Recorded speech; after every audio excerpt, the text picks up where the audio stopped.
Have you ever wondered why we call financial scams Ponzi schemes?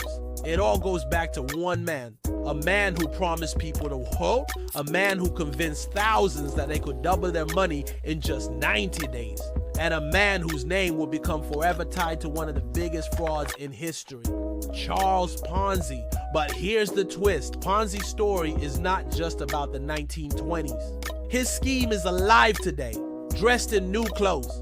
From Bernie Madoff to Big Connect to even whispers about entire governments, the shadow of Charles Ponzi still looms over global finance. You're watching Dreamken Media, and today we dive into the shocking rise and fall of the man who scammed the world. What exactly is a Ponzi scheme? Before we meet Charles Ponzi, let's define what he created. A Ponzi scheme is simple but deadly. It promises high guaranteed returns. But instead of generating real profits, it pays earlier investors with money from new investors. Nothing is produced. No service is sold. It's a financial illusion fueled only by constant new money. The moment people stop investing or start asking for their money back, the whole thing collapses. Think of it as financial musical chairs. As long as the music plays, people keep dancing. But when it stops, someone is left with nothing. The early life of Charles Ponzi. Charles Ponzi was born in Italy in 1882. From the start, he had a taste for shortcuts. As a boy, he stole from the church. His family, embarrassed, sent him off to America in 1903 with just $2.50 in his pocket. In Boston, he worked odd jobs, waiter, dishwasher, but kept getting fired. Why? Because he couldn't resist tricking people. He shortchanged customers, skimmed pennies off bills, and lied whenever it suited him. In 1907, Ponzi moved to Canada, where he found work in a bank. His sharp mind for numbers impressed his bosses until he started forging checks.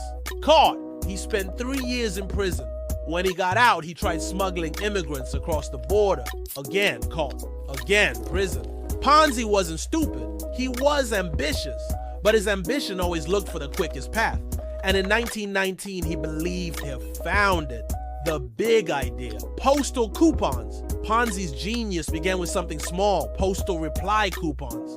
Back then, if you lived in America and wanted to send a letter abroad, you'd include one of these coupons so your relatives could reply without buying foreign stamps. Ponzi noticed a loophole. In countries where currencies were weaker, you could buy coupons cheap, then redeem them in America for stamps worth much more. It was called arbitrage. On paper, it seemed brilliant. Buy low in Europe, sell high in the US, and pocket the difference.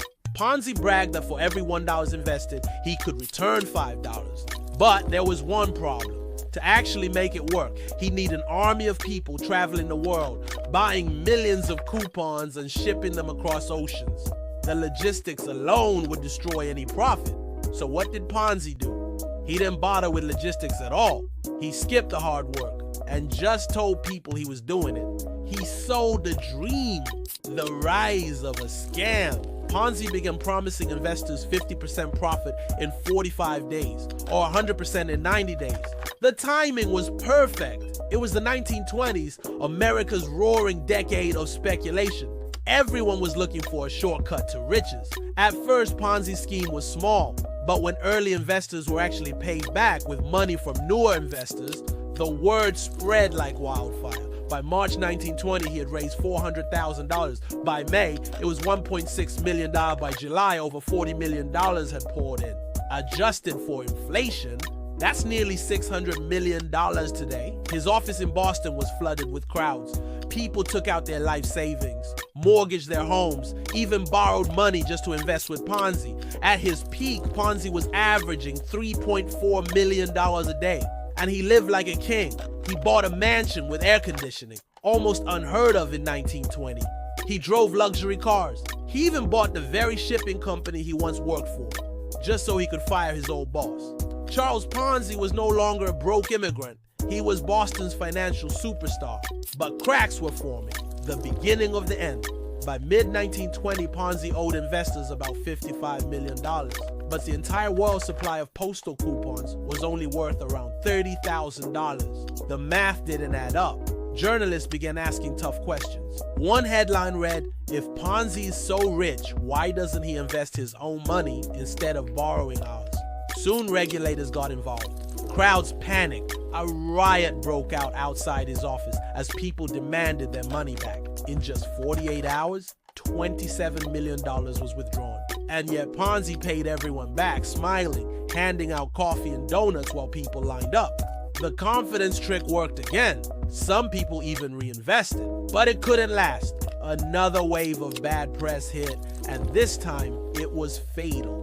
In August 1920, Ponzi was exposed. Investigators revealed that his entire empire was a house of cards. He was indicted on 86 counts of fraud. Investors had poured in about $200 million in today's money, but Ponzi was short by more than half.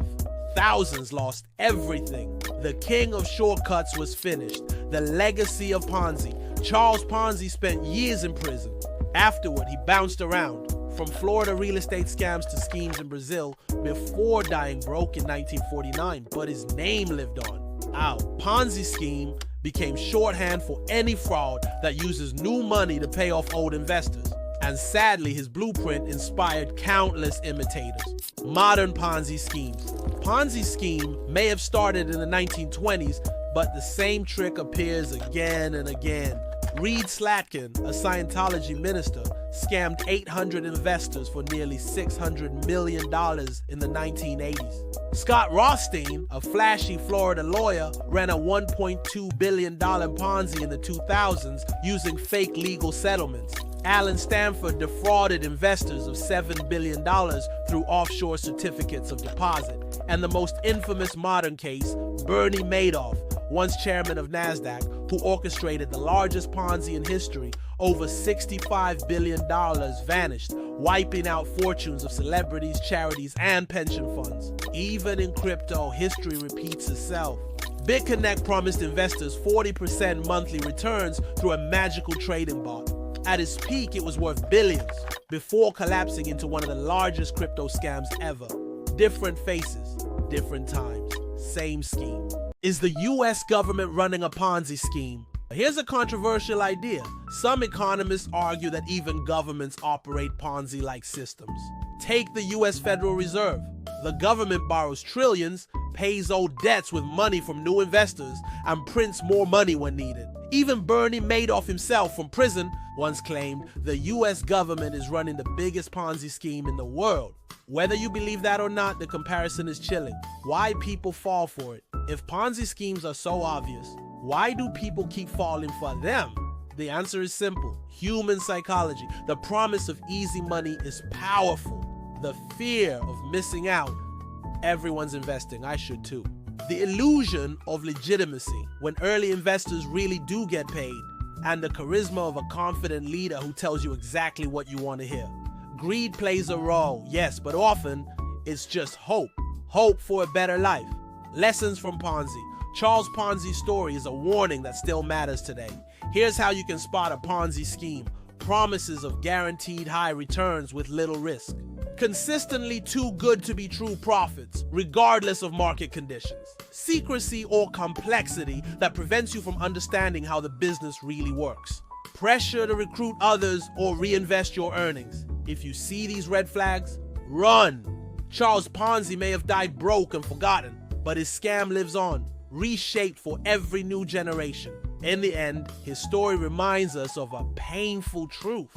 When something looks too good to be true, it almost always is. This has been another episode by Dreamken Media, where we uncover the business stories that change the world. Don't forget to like, share, and subscribe so you never miss a story.